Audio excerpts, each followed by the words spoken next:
그들은 일본판 중세 기사이다.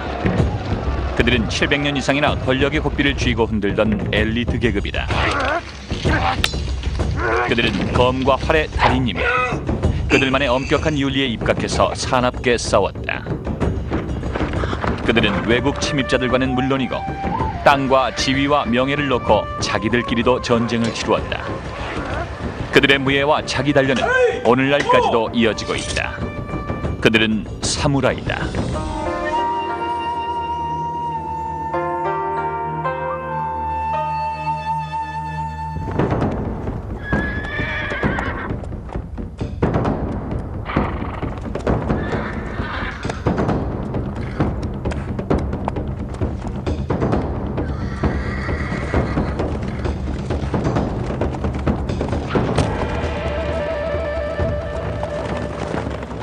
이것은 일본 가마쿠라에 있는 다케다 마상궁술학교 훈련장이다.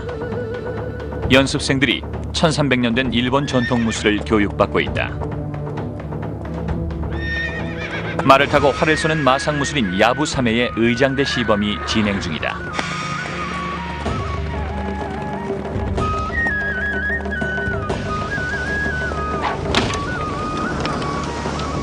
(7세기경) 평화와 번영을 기원하는 의식으로 시작된 무술 야부사메는 외부 귀빈이 왔을 때 지금도 베풀어지는 종교적 축제 의식이다. 야부사메 궁수들은 중세기 일본 무사들이 입던 사냥복을 입고 말을 달려 단숨에 180m 정도의 좁은 길을 빠져나간다.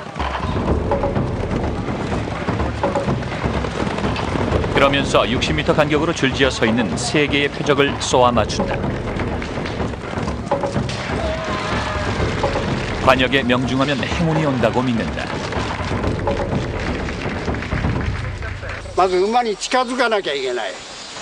가네코 시루이에 타카는 다케다 학교의 제35대 사범이다. 15年から10年ですね。初めてやぶさめができるのはだいたい3年ですけれども、だいたい5年から10年ぐらいが一番上手な人が多いですね。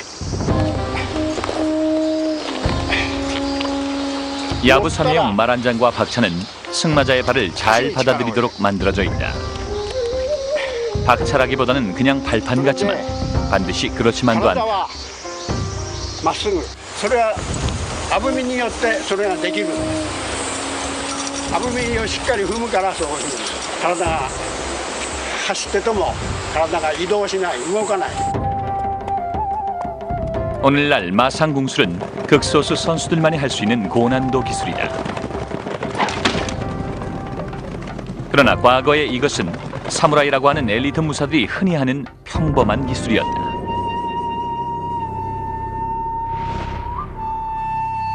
사무라이의 교훈에 관해서는 추측과 신비적 요소가 많다. 역사적 사실보다 전설이나 민담에 근거하고 있다. 그렇지만 확실한 것은 이들이 약 1000년 전에 생겨났으며 중세 영국의 기사와 같다는 사실이다. 이 무사들은 지역 영주를 섬겼으며 그 대가로 땅을 하사받아 살아갔다. 그들이 벌인 전투는 토지쟁탈전이었다. 지방 영주들은 토지를 빼앗거나 지키기 위해 사무라이들을 동원했다. 초창기의 사무라이는 갑옷을 입고 말을 타고 활을 쏘며 싸웠다. 시대가 지나면서 싸우는 방식도 변해 걸으면서 싸웠고 무기도 활에서 칼로, 긴 나무 막대로 창으로, 심지어는 화승총으로까지 바뀌었다.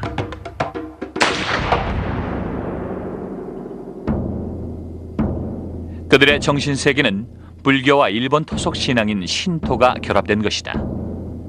이런 종교적 바탕 위에서 신실한 충성, 엄격한 자기 단련, 명예 지키기 등을 골자로 하는 행동 강령이 생겨났다. 이 행동 강령은 패배 시 자신의 명예를 지키는 방법으로 무시무시한 자살의식을 요구하고 있다. 섬기는 자란 뜻의 사무라이 계급은 얼마 후 지배 계급으로 상승하였고 그 후 700년간 사무라이가 일본을 지배했다. 따라서 일본의 정치적 사회적 기본 틀에는 사무라이의 가치관이 배어 있다. 일본은 대략 캘리포니아주 정도의 크기이다. 그 국토는 4개의 주요 섬과 나머지 수백 개의 군소 섬들로 이루어져 있다.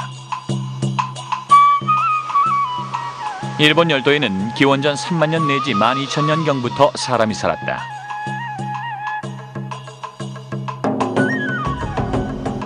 그들은 중국과 그 밖의 아시아 대륙에서 유입된 것으로 보인다. 서기 300년경 일부 주민들이 쌀 재배에 성공하여 일본 국토 가운데 가장 큰 섬인 혼슈섬 남서부에 위치한 야마토 평야에 정착촌을 이루기 시작했다. 이 영구 정착촌은 곧 쌀로 내는 세금에 의해 운영되는 정치 집단, 즉 국가로 발전했다. Rice is a labor-intensive way of getting food out of the ground. And it's also a way of getting food out of the ground that makes you very committed to a place. If you're doing slash and burn agriculture, you can up and move. If you're building an elaborate irrigation system and then growing rice on it, you've put years of labor into a spot and you need to farm it for years to get the value of your labor back. And this makes it very easy to tax people. They're less inclined to up and run away. 야마토 평야의 지배권을 놓고 시족들 간의 다툼이 잦아졌다. 그러다가 군대가 생겼다. 농사꾼들이 낸 세금으로 운영되는 군대였다. 이 시기의 역사는 모호하지만 결국은 어느 시족인가가 나머지 다른 시족들을 제압하고 세력을 키워 이 일대의 맹주가 되었는데 야마토 가문이 그들이다. 야마토 가문이 득세한 것은 6세기 무렵이었다. 그들은 자신들의 지배권을 상속받는 자를 천왕이라 칭하고 여기에 신화적인 요소를 첨가했다. 이 신생제국은 차츰 인근 지역을 정복하여 영토를 넓혀갔다. 야마토 가문에서 가장 잘 알려진 인물은 야마토 타케루노 미코토. 그는 야마토 대군으로 더 잘 알려져 있다. He was basically a mythical figure, a sort of Hercules sort of character that's invented as part of this growing political mythology. He's noted for a number of exploits. In the story, he sort of single-handedly travels about Japan, subduing various rebellious tribes and individual leaders. 야마토 대군의 대담한 행동은 그게 신화건 사실이건 후세 전사들의 귀감이 되었다. In the middle of the 7th century, these so-called emperors had accumulated enough power, enough control over at least the central parts of the main Japanese island in order to impose a political reform. 정치 개혁을 통해 천황 가문은 오늘날의 교토 자리에 중앙정부 청사를 짓고 거기에 황족과 귀족, 정부 관리와 보좌진이 함께 모여 살았다. 천황은 귀족에게 수입을 보장해주기 위하여 토지를 분할하여 나누어졌다. 경장료가 귀족의 소득이었는데 경장료는 농민이 쌀로 납부하였다. 그 대신 귀족은 토지와 경장농민을 보호할 책임을 졌다. 경장료는 귀족이 스스로 걷었는데 토지가 멀리 있으면 이것은 대단히 어려운 일이다. You have to form kind of a private army to make sure that the peasants are properly taxed and that you receive your income. Otherwise, there may be robbers on the way. You know, there are famines and there are robbers on the way that attack these convoys and they steal all the rice. That is your income.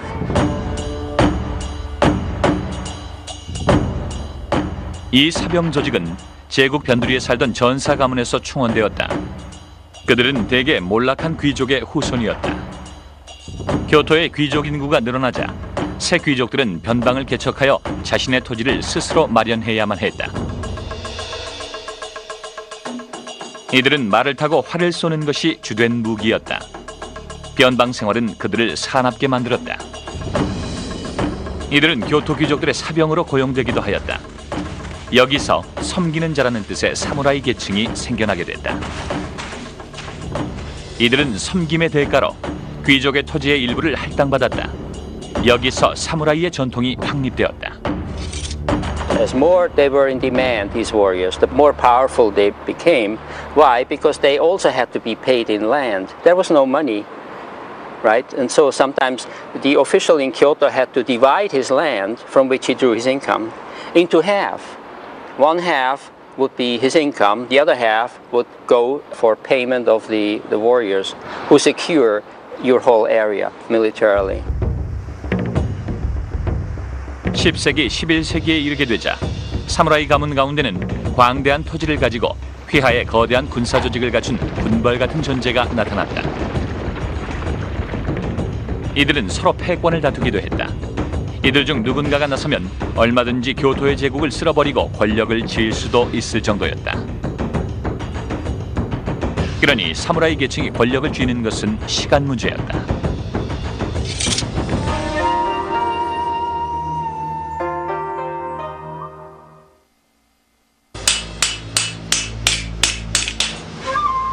미우라 히로이치 씨가 옛 사무라이 갑옷을 만들고 있다. 중세 유럽의 기사처럼 화살과 칼날을 피하기 위해 사무라이도 온몸을 덮는 갑옷을 입었다. 미우라 씨는 박물관의 의뢰를 받아 옛 사무라이 복장을 만드는 소수의 장인 중 하나다. 이 갑옷은 국보급으로 취급된다. 유명한 갑옷의 모조품을 주문하여 개인이 소장하는 부유층 고객도 있다. これがお鎧を着た完全武装のまず兜、それから大袖、それから鎧草摺りですね。ここに太刀がございますね。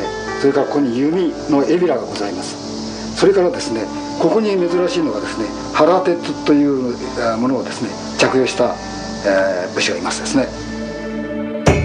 토구를 제외한 사무라이 갑옷은 유럽과 달라 금속 제품이 아니다. 일본 갑옷은 두꺼운 가죽에 속을 대고 겉은 습기찬 일본 기후에 대비하여 칠을 했다. 가죽 조각을 코자네라고 하는데 이걸 색깔 있는 명주천으로 엮어 입는다. これもね、1両ね、鎧を作るためにはね、250メーター使うんです。ものすごい長さを使うわけですよね。 ですからまず小ザネが3000枚、それから脅しの糸が250メーター、ものすごい分量になるわけですよ。 가죽으로 만들기 때문에 비교적 가볍고 유연성이 있어 말을 타고 손을 놀리며 상대방과 싸우기에 편하다. ただ戦でね、戦うだけでなくて、そこにはね、日本の美意識っていうものがありましてね、美しく作ってるわけですよね。これはね、要するに よく死に衣装なんて言われますけどもね、死ぬためにね行って飾っていくんじゃないかって言いますけどもね、そうじゃなくてね、日本の甲冑というものは戦して勝った凱旋の時にね、パレードの時にきれいに見せるためのね、ものだと私は思うんですよ。 12세기 말 그런 승리의 개선 행진이 유독 미나모토 가문에서만 자주 열렸다. 미나모토 가문은 오랫동안 교토의 천황 가문에 봉사해왔다. 변두리 지역에 생겨난 여러 사무라이 가문 세력들 중에는 중앙정부의 천황에게 반감을 가진 가문들이 적지 않았다. 이런 사무라이 가문은 실제로 반란을 일으키기도 했다. 심지어는 자신의 제국을 따로 세우기까지 했다. 이럴 경우 천황의 궁정은 강자이면서도 충성스런 미나모토 가문을 보내 반란을 진압하곤 했다. 세월이 흐르면서 이 가문에서 몇 명의 걸출한 사무라이들이 나타났는데 그중 가장 유명한 인물이 바로 미나모토 타메토모이다.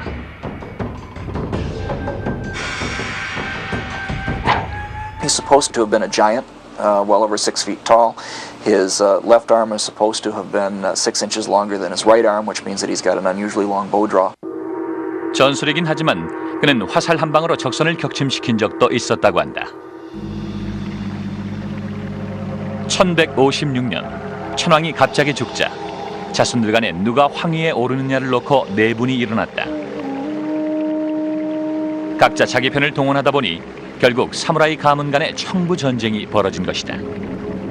한참 싸우다 보니 미나모토 타메토모는 지는 편에 가담해 있었다. 승자는 그를 외딴 섬에 귀양 보냈고 얼마 후 자객을 보내 그를 죽이려고 했다. 그는 반항의 표시로 자객들이 다가오는 해변에 서서 배를 향해 몇 발의 화살을 쏘았다. 그중 마지막 화살이 선체에 명중하여 나무를 뚫어 배를 침몰시켰다. 그런데도 적선이 계속 다가오자 타메토모는 자신의 운명을 깨달았다.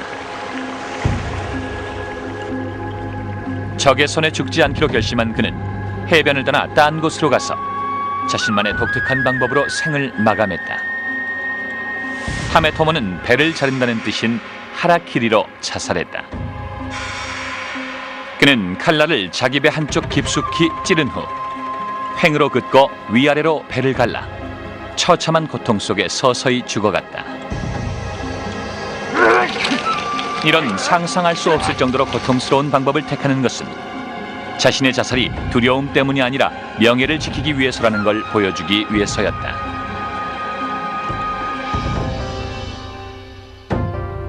물론 타메토모가 하라키리의 첫 실행자는 아니다.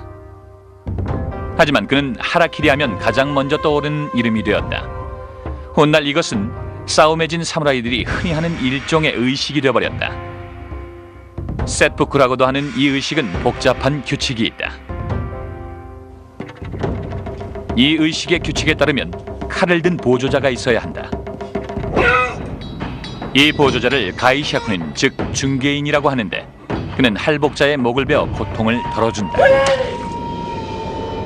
There are some people who believe there are only three proper ways to cut. One would be one horizontal line, at which case his second would probably behead him. The second would be two crossing lines. Again, everything would be in the lower abdomen. The third would be three horizontal lines, the third being the most difficult. If you imagine cutting across and pulling up, cutting across again and pulling up, cutting across back this way. And that might be enough for a man just to die, just to expire there.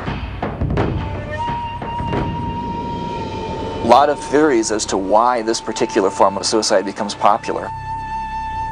Japanese language and Japanese culture has a lot of expressions dealing with the belly as the kind of center of emotions and such. The same way that English speaks of somebody with a big heart or a black heart, Japanese will speak of someone with a big belly or a black belly. And so there may be something to the idea of ripping your belly open and saying, see, it's not black.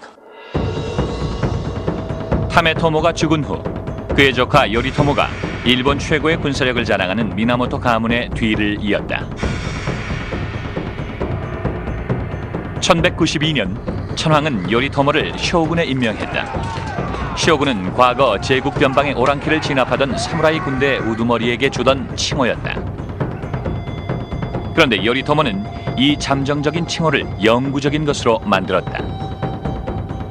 일본 최고의 군 지휘자로서 요리토모는 천황보다도 더 많은 실질적 행정적 권한을 행사했다.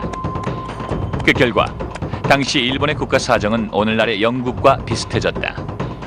황실은 단지 명목상의 국가 원수이고 실질적인 권력은 수상격인 쇼군이 행사했다. 교토에 있는 황궁의 영향력을 줄이기 위하여 요리토모는 가마쿠라에 별도의 정부 청사를 지었다. 이렇게 쇼군이 영도하는 정부를 바쿠호, 즉 막부라고 하는데 그렇다고 황실을 무시하면서 전권을 휘두르지는 않았다. The emperors were not really seen as having political authority. The emperors were more seen as the high priest of the country. You could compare the emperors to a certain extent with the popes of Europe. I mean, you can go and kill a king, but to kill a pope is a problem because he is the source of authority, of religious authority, and the political leadership needed that religious authority, without which they couldn't rule. 미나모토 요리토모의 대성공에도 불구하고 일본의 평화는 오래가지 못했다. 승리 후에는 투구끈을 조여매라는 옛 격언을 안 지킨 탓이었다. 사무라이 가문의 영토를 책봉하는 봉건제가 계속되던 일본에 멀리서 먹구름이 몰려오고 있었다.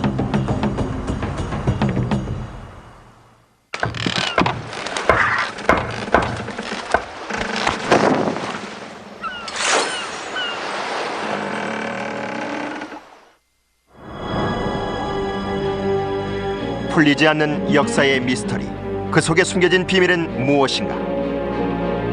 위대한 예언자에서부터 예술을 둘러싼 비밀, 그리고 버뮤다 삼각지의 수수께끼까지 아직까지 밝혀지지 않은 세계의 미스터리를 파헤쳐본다. 내일 밤 11시 역사 미스터리 탐사가 방송됩니다.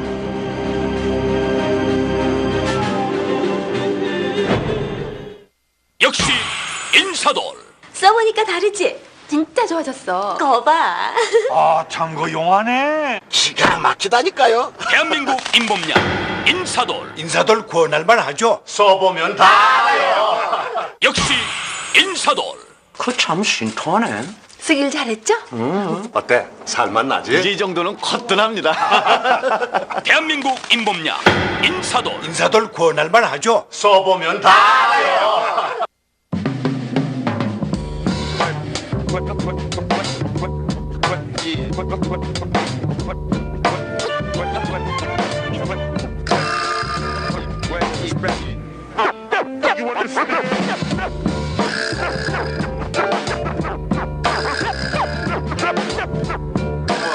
당신이 머리 아픈 건 남보다 더 열정적이기 때문입니다. 머리 아플 땐 타이레놀.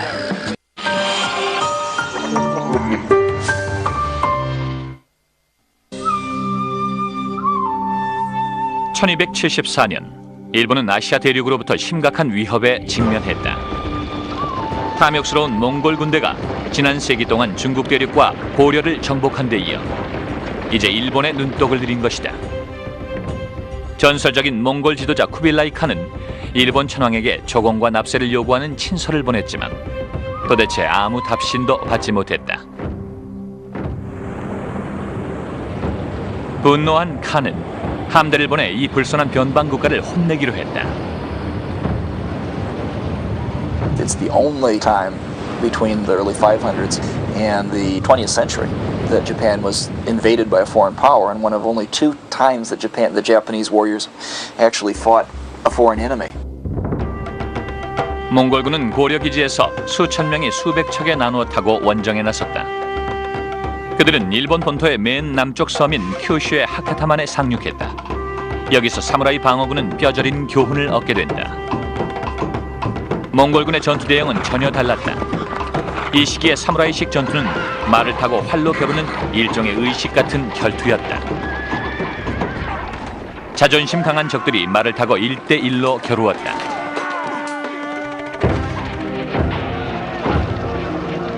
그러나 배편으로 도착한 몽골군은 말이 없었다. 그들은 도보로 걸으며 칼과 창을 가지고 싸웠다. 그들은 큰 덩어리의 밀집 대형을 이루고 전진해왔다. 몽골군은 무자비하게 사무라이의 말을 창으로 찔러댄다. 충격 효과를 노리고 몽골군은 화약가루 같은 폭발물을 사용하기도 했다. So these sounds made the samurai horses panic. And so samurai had to withdraw to the capital in Kyushu. 그날 저녁 몽골군은 전쟁터를 점령했지만 그것은 승리라고 할 수는 없었다. 사무라이군이 증원 부대를 이끌고 반격해올 것을 염려한 몽골군은 배로 돌아가 닻을 올려버렸다. 당장은 안전했지만 또다시 이런 전투가 일어날까 봐 두려웠던 사무라이군은 즉시 방어에 착수했다. The Kamakura government basically constructed walls along every beach where sizable forces could land. And these walls that could extend for miles. They'd be about sometimes several feet high, several feet wide, and they'd be about 20 feet behind the beaches. 그들의 작전은 적중했다. 7년 후 쿠빌라이 칸의 군대가 이번엔 수천 척의 배에 수만 명을 싣고 다시 찾아온 것이다. 방어벽은 큰 효과가 있었다. 몽골군은 상륙 지점을 찾지 못해 수주일 동안 바다에 떠 있었다. 결국 식량은 줄어들고 물이 떨어졌다. 한편 일본군은 끔찍한 몽골군과 싸울 각오를 단단히 다졌다. 그리고 기도를 올렸다. 우연인지 기도 또한 효험이 있었다. 기후가 나빠진 것이다. 때마침 강력한 태풍이 몽골군의 함대를 다 날려버렸다. There was a typhoon. It did hit and it did destroy one whole fleet. I just say the typhoon was the end point of a defeat long in the making. That's how I look at it. It didn't cause the defeat, it just finalized the defeat. 오늘날 흔히 쓰는 카미카제라는 용어는 이때 생긴 말이다. 일본인들은 그들의 전통 종교인 신토의 신에게 몽골을 물리쳐달라고 기도했다. 그런데 때맞춰 태풍이 오자 사무라이군은 그 신이 태풍을 보내주었다고 믿었다. 그래서 그 태풍을 카미카제, 즉 신의 바람이라고 부르게 된 것이다. 몽골이 1차 침공에서 물러간 후 천황 황실과 카마쿠라 막부 정부는 몽골이 다시 침략해올 것으로 예상하고 전국의 신사와 사찰에 전쟁 승리를 위한 기도를 계속하도록 명령을 내렸다. 그들은 기도의 효험을 높이기 위하여 보다 가시적인 정성을 추가로 갖추었다. 바로 칼이다. 사무라이에게 검은 무엇보다 소중한 것으로서 그 자체가 하나의 영적인 존재로 믿어졌다. 그래서 대장장이들은 행운을 비는 증표로 신사와 사찰에 비치할 특별한 검을 제작하게 되었다. The process of making the sword, it's not simply pounding out the metal. It was actually a religious experience as well. Often we hear about smiths who meditate, who pray, who recite sutras while they're making the sword. I have one particular sword. He meditated for 100 days underneath a waterfall in the freezing winter before making the sword. So the idea was to purify not only his technique but his mind, body, and soul, and that was all put into the process of making each blade. This is a great tradition, really fascinating. 7세기 이전의 일본도는 날이 일직선이고 양날이었다. 일직선으로 된 칼은 휘두르기보다는 찌르기에 적합하다. からもう一つこの反りによってこうなりますから当たった時の打撃がありますよね。それが直投だとどうも直接手にくるんですよ。だけど腕投だとその衝撃がやっぱりを逃がす役目も。 곡선 칼의 또 한 가지 이점은 허리에 찬 칼집에서 칼을 꺼내기가 쉽다는 점이다. 이런 이점을 극대화하기 위해서 일본도는 점점 더 날이 휘어졌다. The sword took its final shape in the mid to late 7th century. This is the curved single-edged blade. From this time, maybe we can count over 40,000 smiths throughout the history of Japanese sword making up to the present day. 일본도 역사에서 가장 유명한 장인은 마사무네이다. 그는 지금부터 750년 전쯤에 살았는데 그때는 제2차 몽골 침공이 끝나갈 무렵이었다. 그 역시 당국으로부터 행운의 칼을 만들라는 명령을 받고 칼을 제작했다. 과연 그 효과인지 몽골은 또다시 일본을 위협하지 않았다. 마사무네의 유서는 놀랍게도 지금까지 전해진다. 현대의 장인 야마무라 쯔나히로는 마사무네 가문의 24대 후손이다. 일본 가마쿠라의 시골 대장간에서 그는 몇 명의 제자들과 함께 전통적인 공법으로 전투용 칼을 제작하고 있다. 조수들이 무거운 해머를 휘둘러 뜨거운 강철을 연단하는데 스승이 그 요령을 가르쳐주고 있다.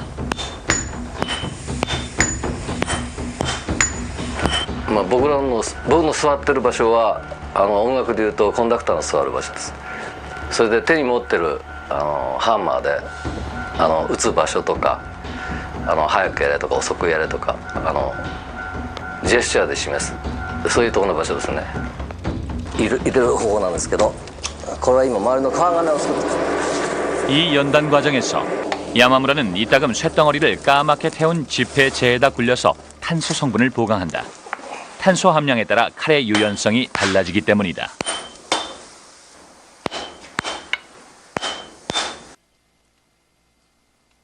鉄を何回も折り返すことによって鉄の強靭さが強くなってくるっていうかそういったような目的があります。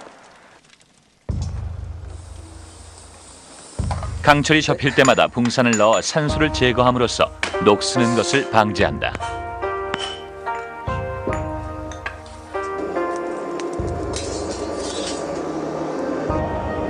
이 과정만 해도 2주일이 넘는다. 성급한 주문자에겐 너무나도 긴 시간이다. どういう人かというと一番やっぱり多いのはコレクターの方なのね。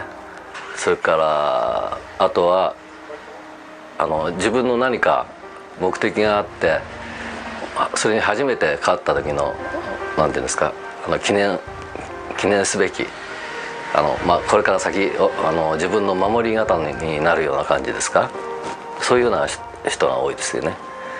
だから極端に言うとお孫さんが生まれた場合の守り刀とか、家を建て替えた時の守り刀とか、そういったようなのが多いです。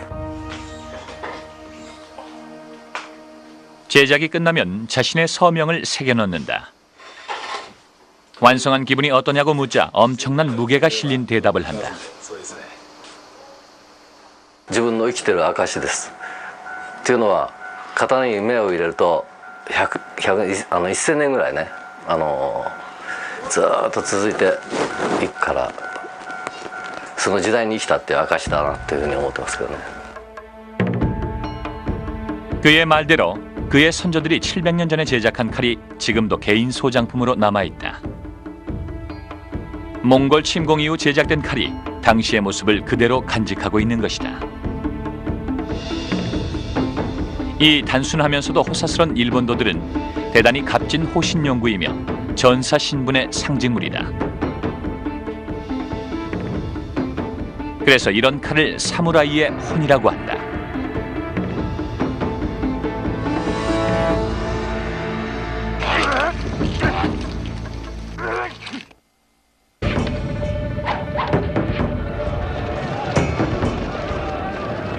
(13세기) 몽골의 침공은 이 섬나라의 정치적 균형에 뒤늦게 충격을 가했다. 그리고 그 충격은 매우 오래 지속되었다.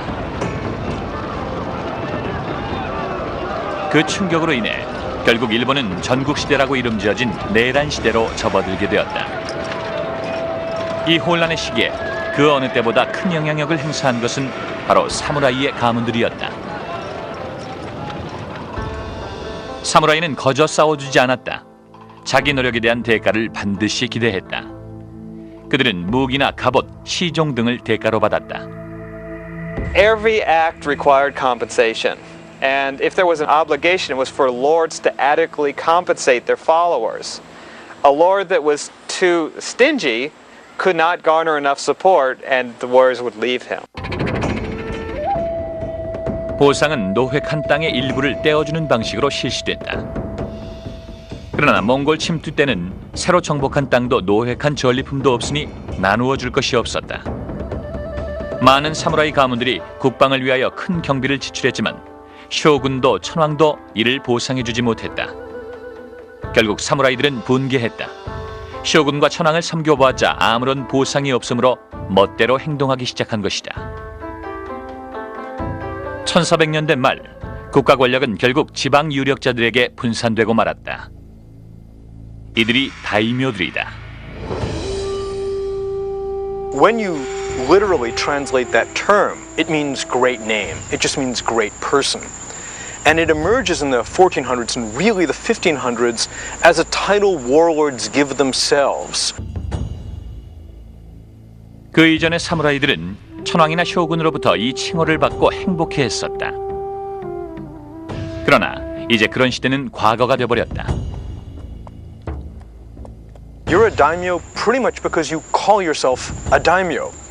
So it really marks the decentralization of authority that happens in the 1400s and 1500s. People aren't looking to central authority anymore to say, you get to command men. You get to command men and you get a title because thousands of men follow you. That's good enough. 다이묘들은 각자 독립적인 소규모 자치정부를 만들었다. 그리고 서로 이웃을 집어삼키려 했다. 이때부터 거의 100년간 일본은 내란이 끊이지 않는 혼란 상태에 빠졌다. 그 피해는 온 국민에게 돌아갔다.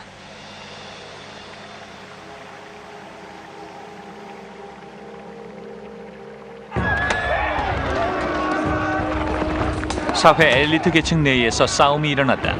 형제가 형제를, 아들이 아버지를 축출하고 조카가 삼촌을 암살했다. 자신의 정치적 상승에 장애가 된다면 뭐든지 없애는 시대였다. 하급 사무라이들 역시 전쟁 때마다 자기에게 유리한 편에 붙었다. If you change sides opportunistically, then you're a traitor. But if you're faced with the threat of death and you don't flinch and you show that I'm willing to die to defend my lord, I'm willing to die fighting even after my lord is dead, you have this opportunity to say, okay, change sides. It's okay. I knew you were willing to die, but I'm not going to ask that of you. 농부에서 상인까지 모든 백성은 다이묘가 부르면 즉시 출동할 수 있도록 무장을 갖추어야 했다. 여자들도 나섰다. 여자들도 갑옷을 입고 말을 타고 전투에 나선 증거가 여러 차례 발견되고 있다. And if you think about it, warfare dominated by mounted archers is not disadvantageous to women at all, because they're light, they're agile, as long as they have the strength to shoot the bow and arrow, they can perform just as well as men. 전투 요원의 수가 늘어남에 따라 그에 따른 전술적인 혁명이 일어나기 시작했다. 전쟁 지도자들은 기병보다는 보병에 의존하기 시작했다. 이 보병들은 주로 농부 출신들로서 긴 나무 끝에 금속 촉을 단 얄이라는 창을 무기로 썼다. 그리고 말을 탄 사무라이가 이 창병들을 지휘했다. One thing that's really remarkable about the warriors of Japan is that they were highly literate and they would write down their accounts in battle. And particularly they write down all their wounds and damages suffered in great detail. And I'll give you one example. One warrior actually wrote that one of his samurai had been shot in the face, an arrow had gone through his jaw and lodged in the chest. An administrator looked at this and then wrote, shallow. I assume it meant the chest, but anyway, yeah, they were very strict, as you could tell. 이 시기의 전투는 몹시 잔인했다. 그러나 용맹을 발휘하면 반드시 보답이 있었다. 그래서 병사들은 자신의 용맹을 증명하기 위해 무서운 짓을 했다. 바로 적의 머리를 잘라온 것이다. When warriors fought in battle, they needed physical evidence of their valor. If they would kill someone, they would try to cut off the head. As soon as they had a head, they would just leave the battlefield, because they could then present this as proof of their service and demand compensation for their actions. 그러다 보니 뒷전에 처져 있다가 전투가 끝난 후 이미 죽어있는 적군의 목만 베어들고 오는 자들이 생겨났다. 그 결과 또 다른 기묘한 관습이 생겼다. 공식적인 머리 검사가 그것이다. As time passed, there's the idea that you could only get credit for the head if it was someone that you had actually killed. And so they started looking very closely to see if this head had been cut off when the person was still alive or from a corpse. 전쟁의 양상이 바뀌고 전투원 수가 늘어나자 전술적인 용감성보다도 병참 행정이 더 중요해졌다. It's being able to govern an area, extract revenue, extract men, incorporate them into large armies, supply them with pikes. 전쟁의 규모가 커짐에 따라 성을 쌓기 시작했다. 1550년에서 1600년 사이에만 수십 개가 건설됐다. 그 설계 개념은 중세 유럽과 다를 게 없다. 중앙에 감시탑이 있고 성 주위엔 돌로 쌓은 성벽과 해자가 있었다. 오사카 동쪽 히메지에 건설된 이 웅대한 성은 설계 자체부터가 성의 구조를 모르고 덤벼드는 적에게 무서운 기습 반격을 가할 수 있도록 건축되었다. You enter a castle thinking you're taking the most direct route to the castle keep where you'll get the enemy daimyo, and you wind up running into a blind alley, and then you find that these steep walls on either sides of you have hatchways or doors that open and people can shoot at you, they can drop boiling oil at you, and this, even strolling through with a tour guide, it's scary.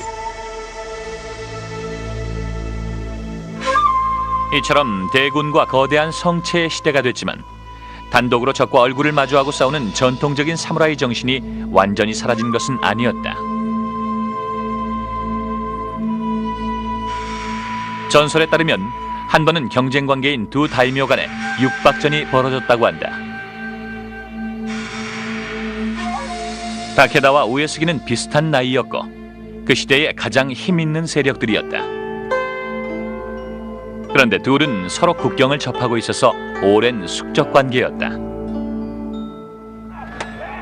They fought a series of battles, 4 in fact, at exactly the same site, year after year after year, a small island called Kawanakajima that sits right between their two domains. Most of those were more or less chess piece type battles where they draw up lines, kind of maneuver around each other and then go home.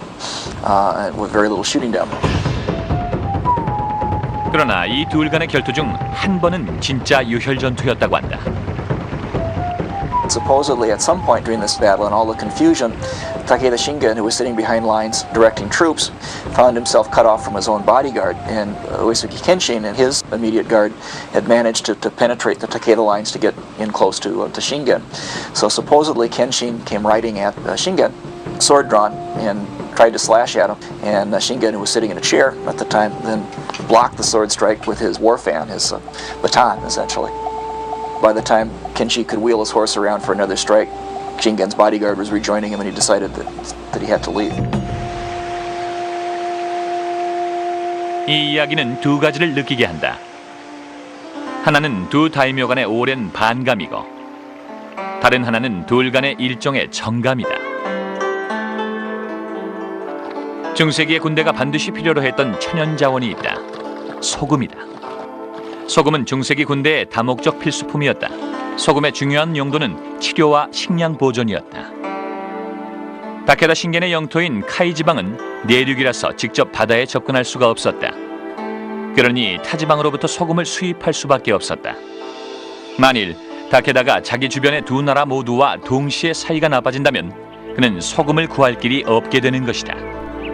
They managed to essentially put a blockade around Kai and embargo salt, which of course was rapidly creating intense suffering in Kai, with the idea of essentially starving the Takeda war machine to its knees. Well, just as things were getting darkest, so goes the story. Over the hill and across the pass comes a mule train or a horse train of pack horses sent by Uesugi Kenshin carrying salt and essentially running the blockade. Afterwards, other counselors and such asked Kenshin, well, why would you do that? Why would you rescue Shingen? I mean, he was on his knees and he would have been out of your way. And he replied, battles are to be won with swords and spears, not with rice and salt. 전국시대의 무수한 전쟁을 경험하면서 당연히 검수를 비롯한 여러 가지 다른 전쟁 기술이 현저한 발전을 이룩했다. 이들 전쟁 기술자들이 쌓은 노하우는 그 후 수백 년에 걸쳐 일본의 미래를 이끌어간 사무라이와 지도자들에게 값진 지적 재산이 되었다.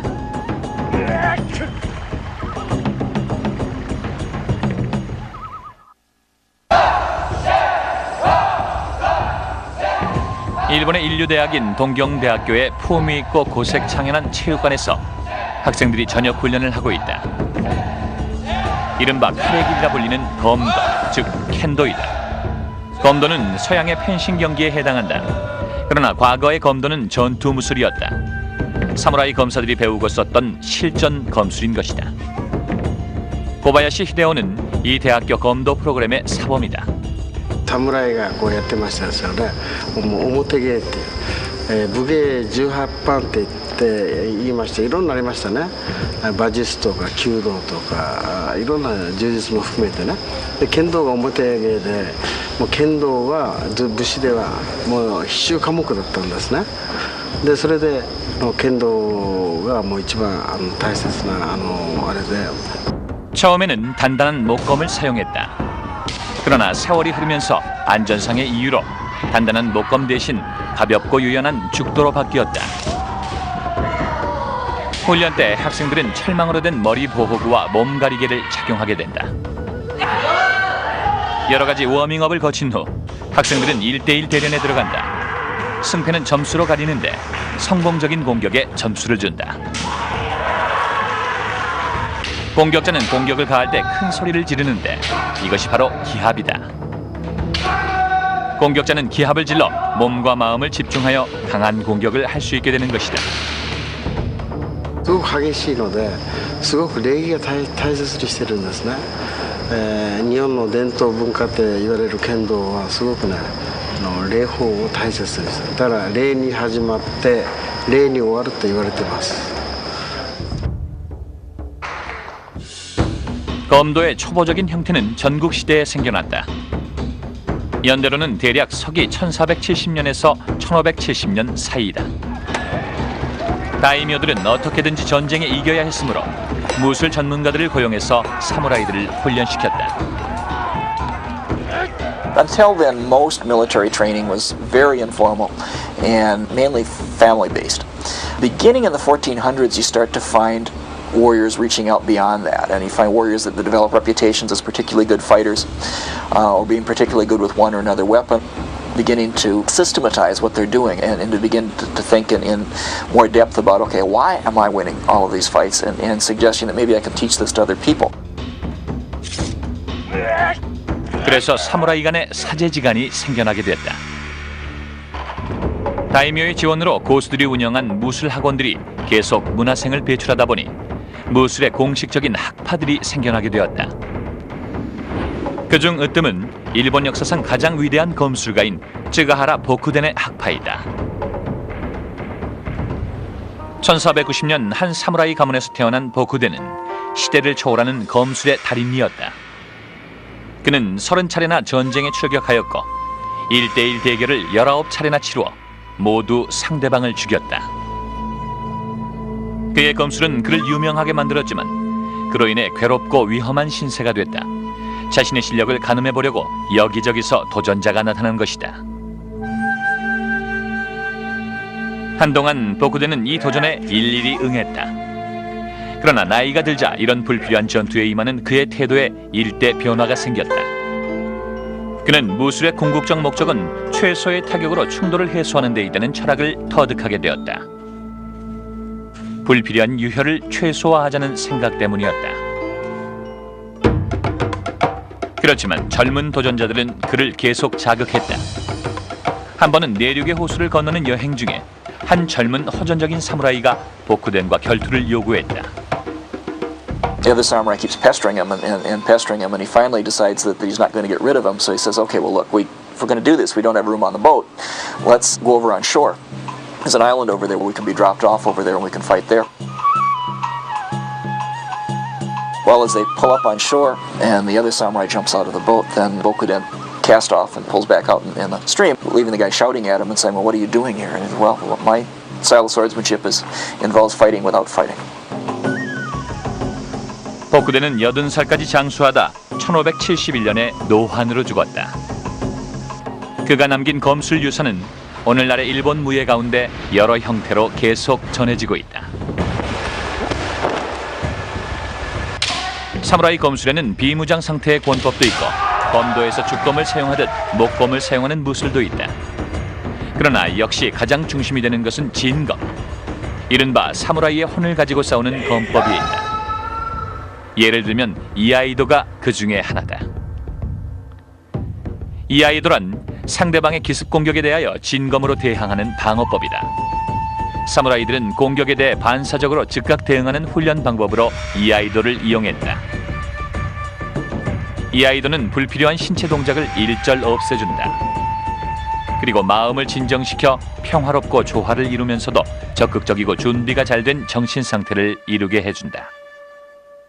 In Iaido, the movement is not simply to learn how to cut or destroy the human being, but it's more the emphasis on the correctness of the form and the correctness of the mental attitude, the proper focus, the proper blending of how your spirit and how your body and how the sword can move as a perfect integrated unit.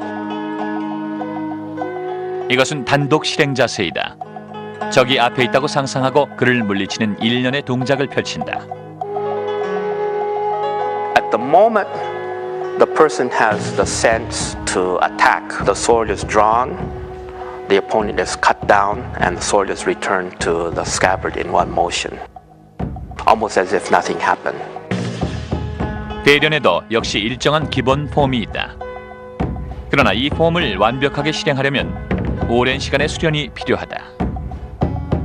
What you see is that the swords barely touch. This is the epitome of sword technique. You never touch the other person's sword, but you move in and cut him in his unprotected area. So the sword is always a cutting weapon. It's not a weapon to block or defense.